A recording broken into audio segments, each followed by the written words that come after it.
मी नेहमी म्हणतो तसं बाप समजायला थोडा वेळ लागतो. जसं तुमचं वय वाढेल ना तसं तुमचं बापावरचं प्रेम वाढत जातं. कारण लहानपणी बाप आपल्याला फक्त प्रोव्हायडर वाटत असतो की आपण काहीतरी मागणार आणि पप्पा काहीतरी देणार. आणि मोठं झाल्यावर असं होतं की मी किती देऊ आणि पप्पा किती घेणार, आणि पप्पा घ्यायला तयारच नाही.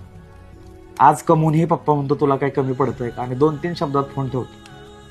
जेवलाय का, तब्येतीची काळजी घे, पैसे लागतात. आता तुम्ही पैसे कमवताय तरी पैसे लागतायत का, ह्याच्या मागची तळमळ फक्त बापालाच माहिती. खरं आहे, मोठं झाल्यावर बाप कळतो, गाव सोडल्यावर बाप कळतो, आणि जेवढ्या लवकर बाप कळेल तेवढं सोपं आहे आयुष्य. कारण बाप लेट कळला अवघड होते. बाप कळणं खूप महत्वाचं आहे.